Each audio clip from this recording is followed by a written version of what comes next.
Hello friends, সবাইকে স্বাগত জানাচ্ছি। আপনাদের নিশ্চয়ই মনে আছে, গত মাসের 22শে জুন ইসিতে নিবন্ধন নিতে গিয়ে জাতীয় নাগরিক পার্টির মুখ্য সমন্বয়ক নাসির উদ্দিন পাটোয়ারি দাবি করেন আগামী নির্বাচনে নাকি তারা 400 আসনের মধ্যে 300 আসন পেয়ে বিজয়ী হবে। এই পার্লামেন্টে আগামীতে সংস্কার বা ঐক্যমত কমিশনের 400 আসনের মধ্যে 300 আসন এনসিপির ঘরে থাকবে ইনশাল্লাহ, এবং এইবারই এনসিপি পার্লামেন্টে জাতীয় সরকার গঠন করবে। এ নিয়ে শুরু হয় নানা জল্পনা কল্পনা। সামাজিক যোগাযোগ মাধ্যমে ছেয়ে যায় বিভিন্ন মন্তব্যে। অনেকে বলতে থাকে যাদের সমাবেশে 200 মানুষও হয় না তারা পাবে 300 আসন। অনেকে বলতে থাকে জাতীয় নাগরিক পার্টি যদি এত জনপ্রিয় হয় তাহলে তারা নির্বাচনকে কেন ভয় পায়, নির্বাচনের কথা শুনলে কেন তাদের মাথা গরম হয়ে যায়। অনেকে অবশ্য সমর্থনও করে, কিন্তু এখানেই শেষ না। এরপর মিস্টার পাটোয়ারি একটি টেলিভিশনে গিয়ে বলেন বিএনপি নাকি 50 থেকে 100 আসনের বেশি পাবে না। বিএনপির এখন যে পরিস্থিতি, আমি গ্রামে গঞ্জে মাঠে কথা হয়েছে, এটা 50 থেকে 100 আসনের বেশি যাবে না।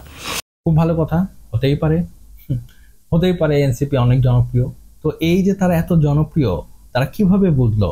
যখন তাদেরকে এই প্রশ্ন করা হয় তখন তাদের দিক থেকে ব্যাখ্যা করা হয় এই যে তারা বিভিন্ন জায়গায় সমাবেশ করছে, যেখানে তারা যাচ্ছে সেখানে নাকি হাজার হাজার কোটি কোটি মানুষ তাদের সমাবেশে আসছে এবং তাদেরকে জানাচ্ছে আগামী নির্বাচনে ভোট তারা তাকেই দেবে। খুব ভালো কথা, কিন্তু এই কোটি কোটি সমর্থক তারা কোথায় দেখে? আমরা কি দেখতে পাই? আপনার কি মনে পড়ে যে আপনি এনসিপির কোনো সমাবেশ দেখেছেন যেখানে লাখ লাখ কোটি কোটি সমর্থক? বরঞ্চ আমরা তো বিভিন্ন সময় দেখেছি যে তাদের আসন ফাঁকাই থাকে, জায়গায় ভরে না, শুধু মঞ্চই ভরে। যদি এ ব্যাপারে এনসিপির নেতারা ক্ষোভ ছাড়ে, তারা বলে বিভিন্ন মিডিয়া নাকি এগুলো উদ্দেশ্য প্রণোদিত ভাবে প্রচার করে।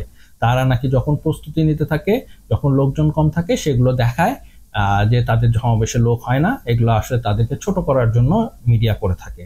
নর্মাল সময় তাদের সব সময় লোক হয়, শুধু মিডিয়ার এগুলো প্রোপাগান্ডা। কিছু তাদের ভাষায় ফ্যাসিবাদী শক্তির দোসর নাকি উদ্দেশ্য প্রণোদিত ভাবে তাদেরকে ছোট করার জন্য এগুলো করে থাকে। এবং শুধু তাই নয়, তারা সেই সব মিডিয়াকে হুমকিও দিয়েছে। আমরা জানি কয়েকদিন আগে কিভাবে হাসনাত সার্জিসরা বিভিন্ন মিডিয়াকে হুমকি দিয়ে বেরিয়েছে যে তারা নাকি স্বৈরাচারের দোসর, তাদেরকে বন্ধ করে দেওয়া হবে, হ্যান ত্যান নানান কথা। তো তাদের সেই কথায় কাজ হয়েছে। বোঝাই যায় আমাদের মিডিয়া তো এখন কত রেসপন্সিবল সেটা তো আমরা জানি। তাদের সেই হুমকিতে কি কাজ হয়েছে? আগে আমরা লাইভ পাখির চোখে যে ভিডিও দেখতে পেতাম, এখন আমরা সেটা দেখতে পাই না, কারণ সেগুলো দেখালে তো তাদের কোটি কোটি সমর্থক আমরা দেখে ফেলি। তো সেই ভিডিও আমরা এখন আর দেখি না, এখন আমরা তাদের যে এডিট করে স্টিল সামাজিক যোগাযোগ মাধ্যমে দেয় সেগুলোই দেখি আমরা। আর মিডিয়া তো এখন যারা ভিডিও করে তাদের তো এখন মানকাছি পায়, তারা কি করবে? তারা শুধু ওই সমাবেশের মঞ্চে যে কয়জন লোক থাকে তাদের উপরেই তারা ক্যামেরা স্টিল করে রেখে দেয়। তো আশেপাশে তাদের যে কত কোটি কোটি সমর্থক তা আসলে আমরা আমরা দেখতে পাই না। যাই হোক, তারপরেও হতে পারে, আমার ভুল হতেই পারে, আমরা ভুল দেখতেই পারি। কারণ এখন তো জানেনি, যারা সত্যি বলে তারাই ভুল, তারাই স্বৈরাচারের দোসর, আর এনসিপি যা বলে তাই ঠিক। তো তাদের কথাই আমরা ধরে নেই, হয়তো তাদের কোটি কোটি সমর্থক আছে, যেহেতু তারা বলছে, থাকতেই পারে।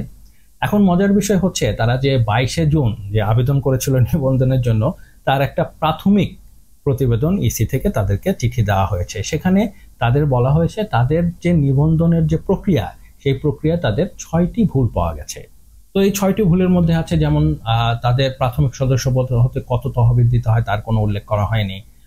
কয়েকটি জেলায় তাদের অফিসের নাম ঠিকানা কোথায় তা উল্লেখ করা হয়নি, এবং কোনো কোনো জেলায় তারা যে ভাড়া নিয়েছে সেই অফিস ভাড়ার যে চুক্তিপত্র সেগুলো তারা দেখায়নি।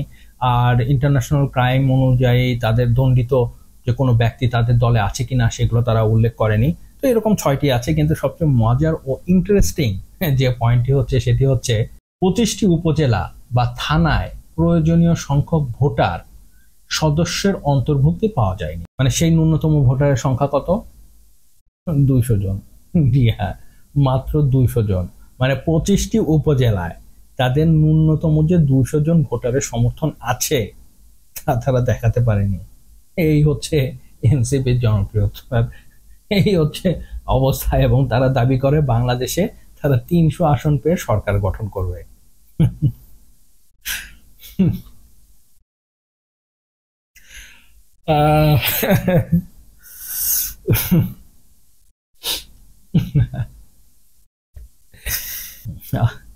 ভাষা হারিয়ে ফেলেছি। যাই হোক, পাটোয়ারি সাহেব যেহেতু বলেছেন অনেক বড় দলের সরকারি দলের নেতা তিনি এখন, কারণ আমরা তো জানি এনসিপি সরকারেরই দল, তো তিনি যখন বলেছেন তখন হয়তো হিসাব নিকাশ করেই বলেছেন। তার কাছে নিশ্চয়ই কোনো গোয়েন্দা তথ্য আছে বা কোনো একটি উপায় আছে, বা তারা এমন কিছু ব্যবস্থা করে রেখেছেন যে তারা কনফিডেন্স তারা 300 আসন পাবে। তো এখন দেখার বিষয় তারা নির্বাচনে কত আসন পায়। 300 আসন পেলেও পেতেই পারে, কারণ এখন তো আর ভোট তো আর জনগণের কাছে নেই। ভোট তো এখন কোন জায়গায় গেছে তা আমরা গত 15-16 বছর দেখেছি। তারা কি এখনো সেই রাস্তায় হাঁটছে কিনা তা এখন সময় বলে দেবে। তবে যাই হোক না কেন, একটি বিষয় পরিষ্কার, আর তা হচ্ছে সামনে আমাদের অনেক খারাপ দিন দেখার বাকি আছে। ভালো থাকবেন, সুস্থ থাকবেন, দেখা হবে। ধন্যবাদ, আল্লাহ হাফেজ।